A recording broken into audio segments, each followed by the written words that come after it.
कौन से वार का? गुरुवार का प्रदोष पड़ जाए, बृहस्पतिवार का यदि प्रदोष पड़ जाए तो प्रदोष के दिन, प्रदोष काल में, प्रदोष के दिन, प्रदोष काल में किसी शिवालय में जाएं, शंकर के मंदिर में जाएं, एक ही दिए के अंदर एक फूल बाती, कैसी बाती है? फूल बाती, और उसी दिए के अंदर एक लंबी बाती, दो बाती। कौन सी बाती हैं? जम के बोलो जरा। एक फूल बाती, एक लंबी बाती, दो बाती। एक ही दिए के अंदर फूल बाती, लंबी बाती दोनों रख लें। थोड़ा सा घृत की बातियां, तेल की बाती नहीं, घी की बाती रखें, और दोनों बातियां उसमें रखकर 3 बेलपत्र भगवान शंकर के मंदिर में लेकर जाएं। दिए को भी प्रज्वलित नहीं करना है। पहली बेलपत्र नंदीश्वर की, जो ऊपर का भाग होता है जिसको हम शिव तत्व भाग कहते हैं, नंदी के पीठ पर एक भाग होता है जिसको शिव तत्व भाग कहा जाता है, वो नंदी की पीठ पर जो भाग है वहां पर एक बेलपत्र समर्पित करें। दूसरा बेलपत्र आप जो माता पार्वती जी का,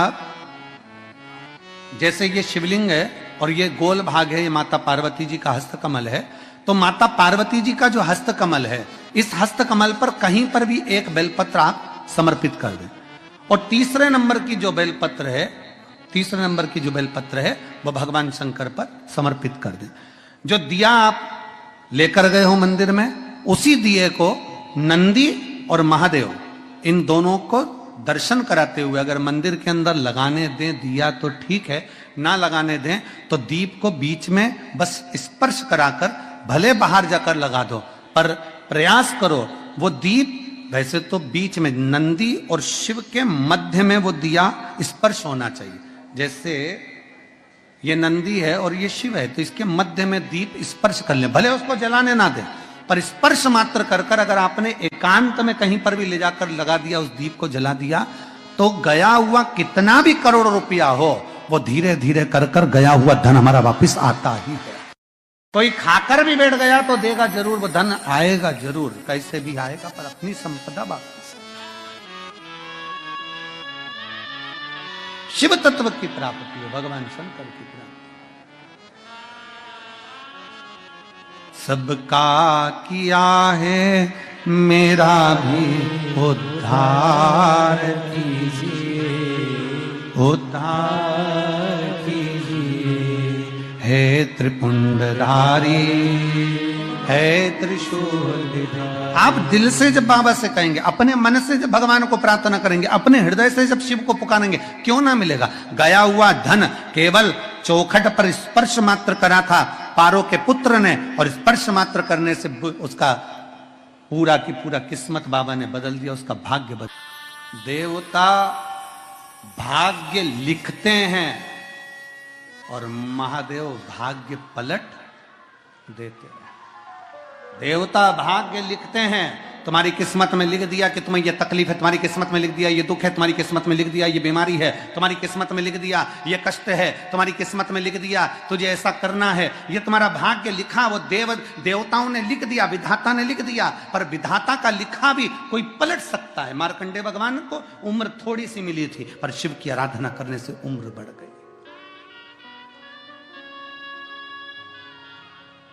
लिखा तुम्हारी किस्मत में, जो लिखने वाले ने लिख दिया, पर उसको पलटने की सामर्थ्यता अगर किसी में है तो मेरे काशी विश्वनाथ के भीतर वो सामर्थ्यता है कि वो पलट सकता है। अकाल मृत्यु वो मरे जो काम करे चंडाल का, काल उसका क्या बिगाड़े जो भक्त हो महाकाल का। जो शिव की आराधना करता हो, जो शंकर की आराधना करता हो, जो शिव तत्व में डूबा हुआ हो, जो शंकर की भक्ति में डूबा हुआ हो, जो एक लोटा जल रोज देवाधिदेव महादेव को समर्पित कर रहा हो, जो भगवान शंकर की भक्ति में हमेशा डूबा हुआ हो, भले शिवालय तक ना जाए परंतु उसके भीतर की मन की गति के अनुसार 21,600 श्वास जो उसके शरीर से रोज निकल रही है, उस 21,600 श्वास में वो परमात्मा का नाम अगर ले रहा है तो परमात्मा उसको मिल रहा है। कल भी कथा में कहा था कि मंदिर नहीं जा सकते तो उसकी चौखट का दर्शन कर लो। उसके दरवाजे के द्वारपाल वीरभद्र मणिभद्र और उसके चौखट पर बैठी है भाग्य देवी। शिव महापुराण की कथा कहती है जो शंकर भगवान के आप कभी अगर मौका लगे तो प्रयास करा करो कि शंकर के शिवालय में जब आप प्रवेश करें, शंकर भगवान के शिवालय में जब आप जल चढ़ाने के लिए जाएं, तो वहाँ जो मुख्य जो गर्भगृह की जो चौखट होती है, गर्भगृह की जो चौखट होती है, प्रयास करना चाहिए कि उस गर्भगृह की चौखट को प्रणाम करना चाहिए। और प्रयास ये भी करो कि गर्भगृह की जो चौखट होती है उस पर लात न रखते हुए आप उस चौखट को लांघने का प्रयास करा करो। चौखट को लांघ, गर्भगृह की चौखट को प्रणाम। अगर आपने दूर से भी शिखर का दर्शन करा है, आप दूर खड़े हो और आपको बाबा विश्वनाथ का दर्शन नहीं हो रहा है, आप दूर खड़े हो, आपको महाकाल राजा का दर्शन नहीं हो रहा है, आप दूर खड़े हो, आपको ओमकारेश्वर बाबा का दर्शन नहीं हो रहा है, आप दूर खड़े हो, आपको भीमा शंकर बाबा का दर्शन नहीं हो रहा है, आप बहुत दूर खड़े हो और मान लो आपको केदारेश्वर बाबा का दर्शन अंदर नहीं हो रहा है, बहुत लंबी लाइन में खड़े हो, तो बाबा की चौखट का अगर दर्शन कर लेते हो, उस पर ध्यान भी लगा लेते हो, तो भाग्य पलट कर ही रहता है, भाग्य पलटता ही है। कोई जल्दी बनता है, कोई लेट बनता है, पर शंकर को जल चढ़ाने वाला एक दिन सेठ जरूर बनता है, भाग्य पलटता ही है। शिव कथा कहती है नंदी का एक पांव जो ऊपर होता है, आप लोगों ने दर्शन करे होंगे शंकर जी के मंदिर में नंदी के, तो नंदी का एक पांव उठा हुआ होता है, एक पांव नीचा की ओर होता है।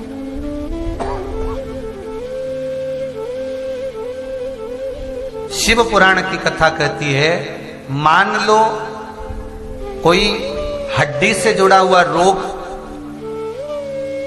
नेत्रों से जुड़ा हुआ, मस्तिष्क से जुड़ा हुआ कोई रोग रहता है, तो एक नीले कलर का फूल आता है महाराज, उस फूल में हल्दी डालकर गुरुवार का प्रदोष पड़ने पर जो नंदी के पांव के पास समर्पित कर देता है महाराज, उसका रोग धीरे धीरे समाप्त होने लगता है। लिंग पुराण कहती है कि नंदीश्वर भगवान के सामने जो पुष्प समर्पित करा जाता है उसको, ये तो लिखा था स्कंद पुराण और शिव पुराण, लिंग पुराण कहती है जो फूल आपने समर्पित करा उसको लाकर पानी की बाल्टी में डालकर आप स्नान भी कर सकते हो, उससे भी हड्डी के जितने रोग होते हैं उसमें आराम लगने लगता है। जैसे कहीं शरीर नहीं चल रहा, हाथ झुंड पड़ रहा है, हाथ काम नहीं कर रहा, हाथ में झुंझुनी आ रही है, कंपन आ रहा है, उसमें भी ये प्रयोग काम, पर होना चाहिए बृहस्पतिवार की प्रदोष। कौन से बार की? बृहस्पतिवार, गुरुवार की प्रदोष। 26 प्रदोष में से कोई भी प्रदोष का दिन हो और प्रदोष काल में आप अपने घर से जल और एक हाथ में घी का भरा हुआ दीप लेकर जिस दिन शंकर के मंदिर में जाते हो, शंकर को जल चढ़ाकर हाथ का स्पर्श जलाधारी पर कर कर शिव मंदिर में दीप प्रज्वलित कर देते हो, 26 प्रदोष का पुण्य फल उसी क्षण प्राप्त हो जाता है। प्रदोष के दिन यदि आपको कहीं से शमी पत्र मिल जाए, प्रदोष के दिन यदि कहीं से आपको शमी पत्र मिल जाए और प्रदोष काल में, प्रदोष का जो समय होता है, शाम का जो समय होता है प्रदोष काल, 4 प्रदोष 5 प्रदोष आप कर कर देखिएगा कि आपका कोई काम है, कोई नौकरी के लिए आप अप्लाई कर रहे हैं, कोई समस्या बड़ी विकट आ गई है, कोई तकलीफ, बड़ा गला पकड़ रहा है बेटा, कोई तकलीफ विकट आ गई है, कोई समस्या विकट आ गई है, प्रदोष के प्रदोष काल में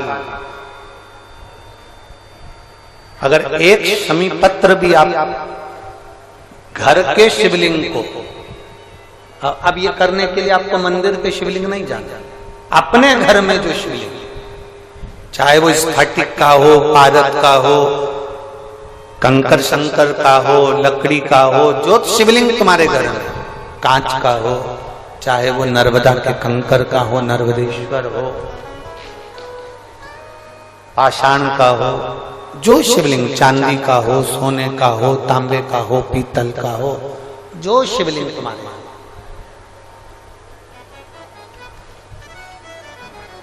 एक शमी पत्र यदि आप भगवान शंकर के शिवलिंग पर समर्पित कर रहे हो और उस शमी पत्र को उठाकर रात्रि को 9:15 की जो एक मुहूर्त होता है, एक समय होता है जिस समय पर हम अपने मन की बात भगवान शंकर को कहते हैं, पूर्व में भी इसका वर्णन हम कर चुके हैं कथाओं में। उस 9:15 पर वो शमी पत्र को उठाकर एक कागज में, एक कटोरी में उसको रखते थे।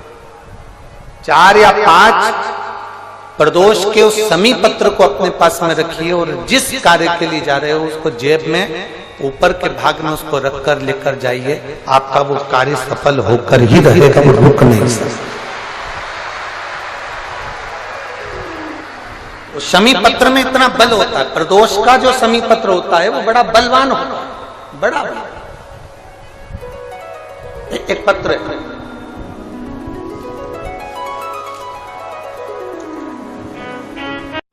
भाग्य में अगर लिख दिया मेरे ओघड़दानी ने तो गया हुआ भी वापस बुलवा लेता है। वो ओघड़दानी, वो विश्वनाथ, वो शंभू है।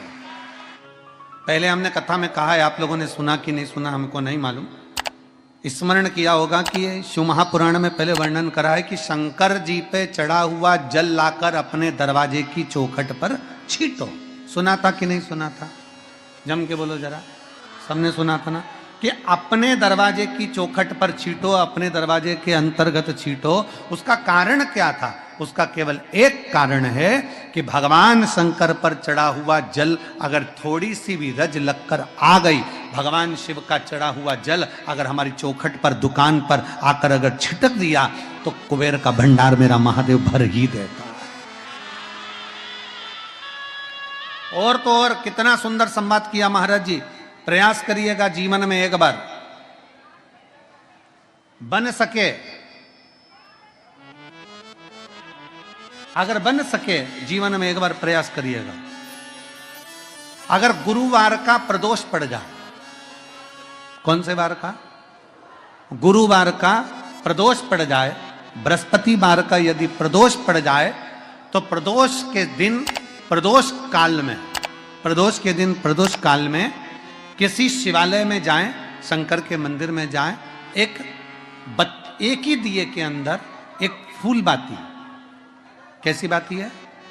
फूल बाती, और उसी दिए के अंदर एक लंबी बाती, 2 बाती। कौन सी बाती हैं? जम के बोलो जरा। एक फूल बाती, एक लंबी बाती, 2 बाती। एक ही दिए के अंदर फूल बाती, लंबी बाती दोनों रख लें। थोड़ा सा घृत की बातियां, तेल की बाती नहीं, घी की बाती रखें और दोनों बातियां उसमें रखकर 3 बेलपत्र भगवान शंकर के मंदिर में लेकर जाएं। दिए को भी प्रज्वलित नहीं करना है। पहली बेलपत्र नंदीश्वर की जो ऊपर का भाग होता है, जिसको हम शिव तत्व भाग कहते हैं, नंदी के पीठ पर एक भाग होता है जिसको शिव तत्व भाग कहा जाता है, वो नंदी की पीठ पर जो भाग है वहां पर एक बेलपत्र समर्पित करें। दूसरा बेलपत्र आप जो माता पार्वती जी का, जैसे ये शिवलिंग है और ये गोल भाग है, ये माता पार्वती जी का हस्तकमल है, तो माता पार्वती जी का जो हस्तकमल है, इस हस्तकमल पर कहीं पर भी एक बेलपत्र आप समर्पित कर दें। और तीसरे नंबर की जो बेलपत्र है, तीसरे नंबर की जो बेलपत्र है वो भगवान शंकर पर समर्पित कर दें। जो दिया आप लेकर गए हो मंदिर में, उसी दिए को नंदी और महादेव, इन दोनों को दर्शन कराते हुए अगर मंदिर के अंदर लगाने दें दिया तो ठीक है, ना लगाने दें तो दीप को बीच में बस स्पर्श कराकर भले बाहर जाकर लगा दो, पर प्रयास करो वो दीप, वैसे तो बीच में नंदी और शिव के मध्य में वो दिया स्पर्श होना चाहिए। जैसे ये नंदी है और ये शिव है, तो इसके मध्य में दीप स्पर्श कर ले, भले उसको जलाने ना दे, पर स्पर्श मात्र कर कर अगर आपने एकांत में कहीं पर भी ले जाकर लगा दिया, उस दीप को जला दिया, तो गया हुआ कितना भी करोड़ रुपया हो, वो धीरे धीरे कर कर गया हुआ धन हमारा वापस आता ही है। कोई खाकर भी बैठ गया तो देगा जरूर, वो धन आएगा जरूर, कैसे भी आएगा, पर अपनी संपदा वापस। जिंदगी की मान लो अगर कोई ऐसी घड़ी आ जाए, आज विश्वनाथ जी की धरा से ये बात लेकर जाना, कभी मान लो ऐसी घड़ी आ जाए कि इतना बड़ा दुख सामने आकर खड़ा हो गया, कोई निर्णय नहीं निकल रहा उस दुख का। शिव पुराण कह रही है, भगवान शंकर का पावन चरित्र कह रहा है, बहुत बड़ी विषमता में फंसे हुए, बहुत बड़ी समस्या में गिरे हुए हो, बहुत तकलीफ घर में चल रही है, बहुत कष्ट है, तब कारकोट सर्प की यह कथा कहती है, कारकोटेश्वर महादेव की कथा कहती है कि 12 बेलपत्र, कितनी बेलपत्र? 12, 4 गड्डियां 3-3 बेलपत्र की बनी, और 12 बेलपत्र अशोक सुंदरी वाला जो स्थान होता है, सबको मालूम है ना अशोक सुंदरी का स्थान? अशोक सुंदरी वाला जो स्थान होता है, वो 12 की 12 बेलपत्र की 4 जो गड्डियां हैं, वो गड्डियों को 4 बेलपत्र का जो क्रम है, वो पूरी गड्डियों को, तीनों चारों को ले जाकर शंकर भगवान के उस सुंदर अशोक सुंदरी वाली जगह पर केवल महीने की, किसी भी महीने की 2 प्रदोष आप अपने हृदय से बाबा की अशोक सुंदर वाले स्थान पर समर्पित कर कर 1 लोटा जल शिव जी को उत्तर की ओर मुख कर कर समर्पित करें। कारकोटेश्वर महादेव का नाम लेकर समर्पित करिए कि ऐसी भी विषम परिस्थिति चल रही होगी, उसका हल निकल ही जाए।